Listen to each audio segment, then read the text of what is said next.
I would not be shocked if you thought that the Creed movies are about boxing, but I'm here to tell you that this could not be further from the truth. You see, the Creed trilogy is fundamentally a story about manhood, or more specifically, one person's journey to become a man. And this journey is not an easy one. It involves blood, sweat, and of course, a lot of tears.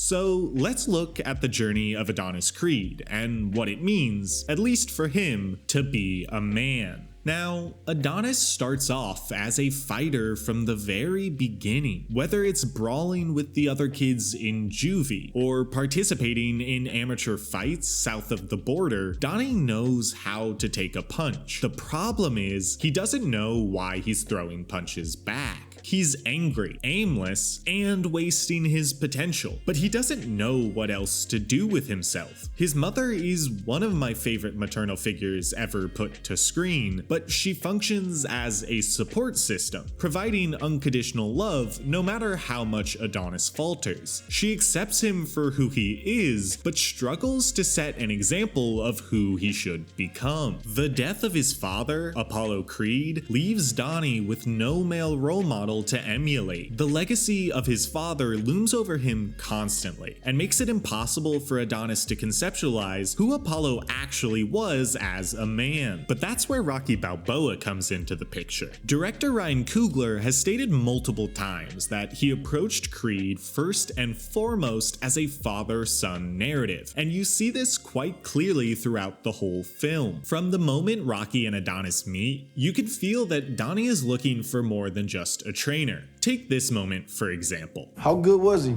Apollo, yeah, he's great. Perfect fighter. Ain't nobody ever better. So how'd you beat him? Time beat him. Time, takes everybody out. It's undefeated.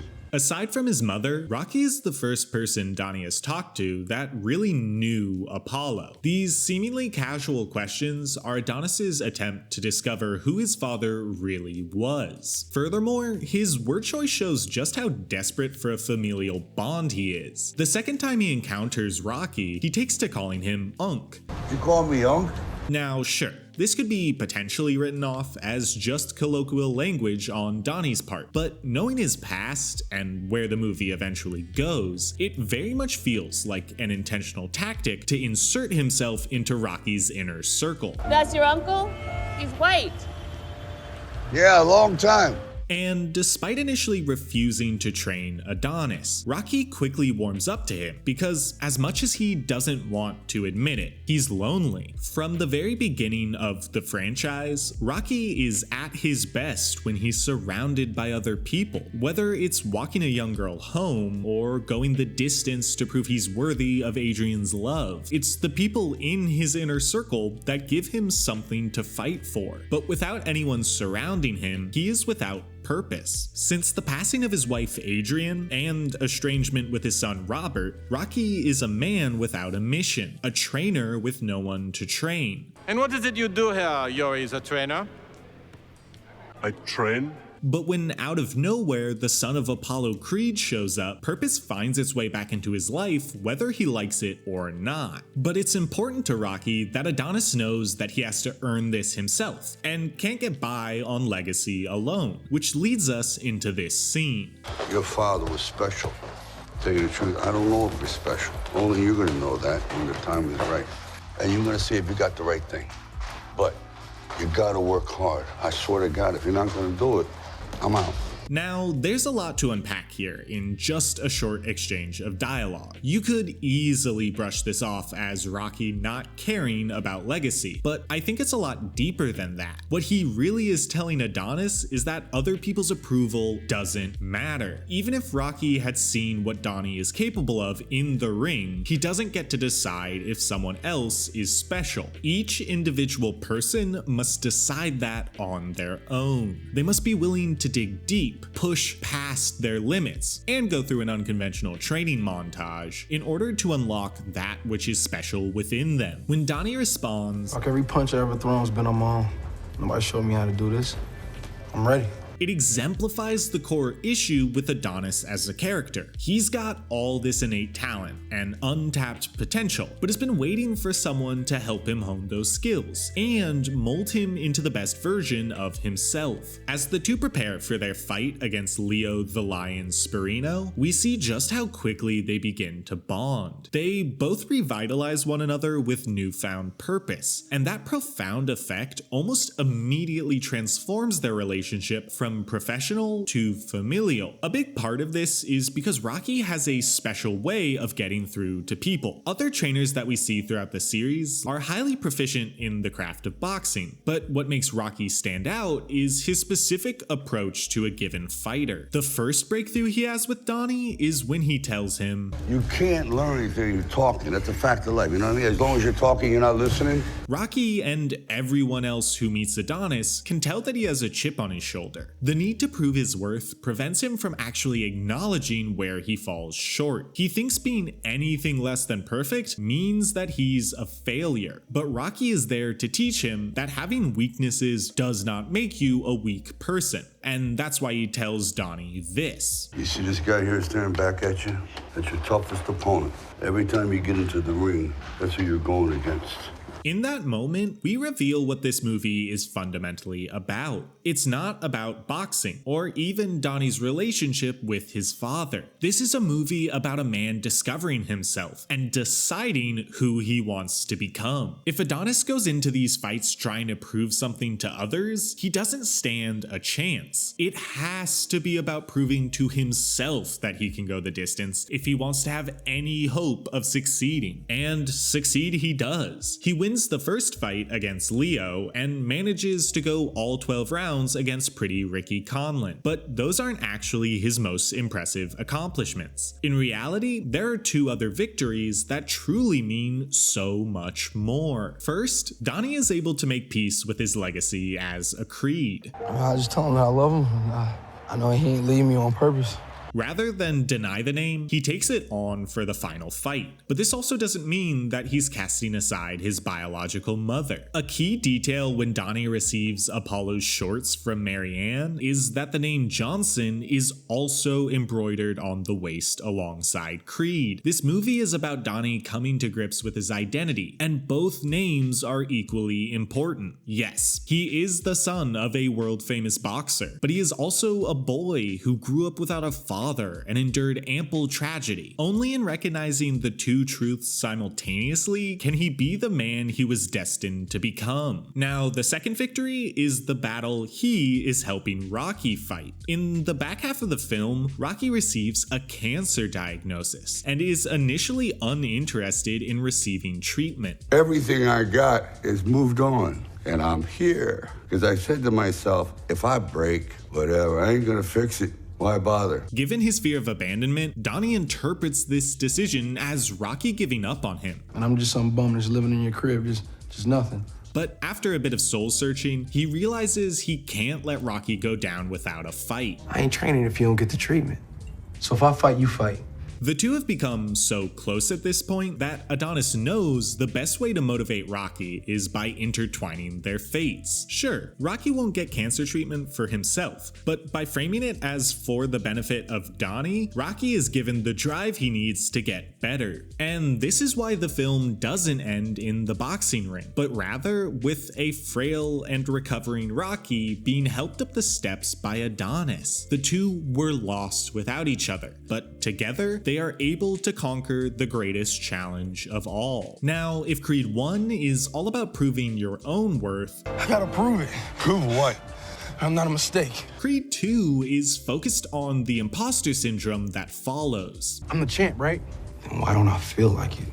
See, the structure of this film is really peculiar. Rather than being another underdog story, Creed 2 sees Adonis start the movie by becoming heavyweight champion, and the bulk of the film centers around him having to defend that title. But like I said, this film is about imposter syndrome, and even though he never technically loses his status as the champ, he spends much of the film feeling spiritually defeated. Even though it was apparent in the first film, Creed 2 is where we really see just how sensitive and emotional Donnie can really be. He's volatile, easily set off when he thinks someone is questioning his capability. He's moody, retreating into solitude and shutting out the people he cares for. The two leading men of this film both suffer from inaction brought on by insecurity, and this is where the women of Creed 2 really wind up shining. Bianca and Marianne both are arguably the most interesting characters in this movie, playing an understated but integral role in the course of the narrative. Bianca is a new wife and mother. She's dealing with progressive hearing loss. Her own battles are plenty, yet she dedicates herself to helping Adonis through his. She's arguably more of a fighter than any boxer we see in the franchise, but her biggest battle is realizing when she doesn't have control. A line that really stuck with me is when Marianne explains to her that,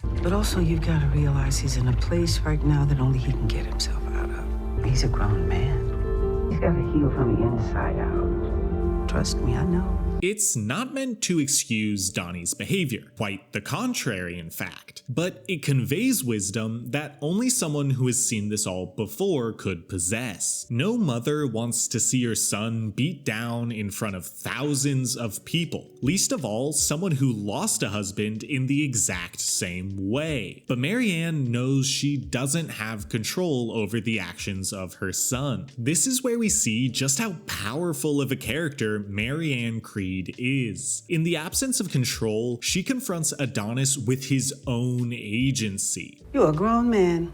It doesn't matter what I or anyone else thinks. If you want to fight this man, that's your business. You don't need my blessings. You clearly don't have Rocky's. If he won't take her advice, then he better take accountability when things go south. And believe me, things do go south. After the first fight with Drago, Creed's spirit is broken even more extensively than his body. His confidence is completely shaken. He won't touch a punching bag and even admits, Now I can't hear him, or that thing that tells me to get in the ring, move my feet, keep my hands up, hit anything that gets in my way. Can't hear it anymore. his drive is gone, but that's actually a good thing. Adonis doesn't understand why he lost, but Rocky explains to him, Your mind wasn't right. up until now, the impostor syndrome was driving Creed to fight Drago. He was worried about what failure might do to the legacy of his father and the Creed name. But therein lies the problem. While the last movie was about proving he was worthy of the Creed name, this film is about Donnie making his own name, his own legacy. And it's the process of becoming a father that makes him realize this. When his daughter is born without the ability to hear, Donnie is thoroughly concerned, worried about all the struggles she may face in life due to her deafness. But good old Rocky reframes his worldview with just a few key words. You're gonna love her? How you gonna ask me a question like that, Rock? Yeah, I'm gonna love her. Good. Cause she feeling sorry for herself and you shouldn't either.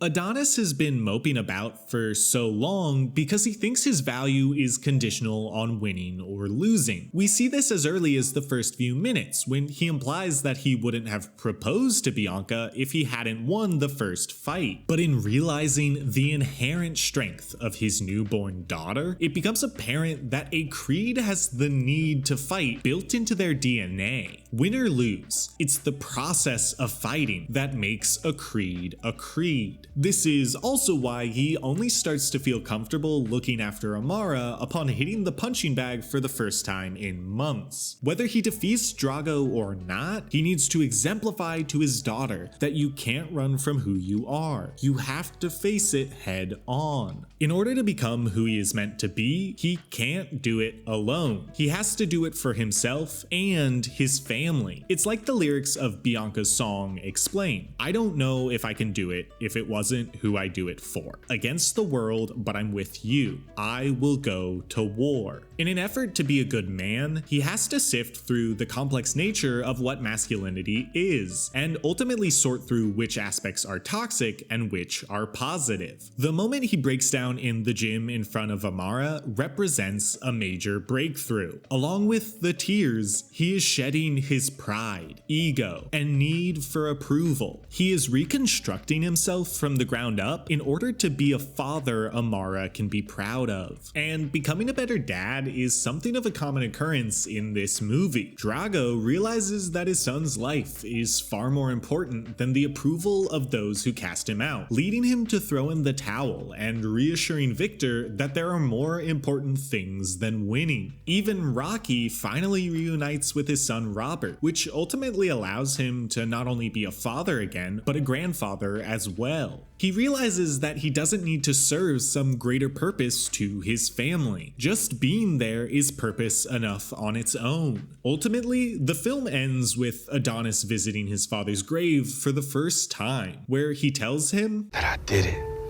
but I didn't do it for you.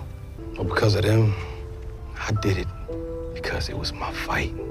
The reason he is able to finally stand face to face with his father is because he is no longer defined by him. Now a parent himself, Donnie can stand in front of his father as an equal with a legacy and family all his own. Truly having become a man, Apollo would be proud to call a creed. If you like that and are looking for more analysis of film and television, click here. I'm Dylan, and this has been The Writer's Block.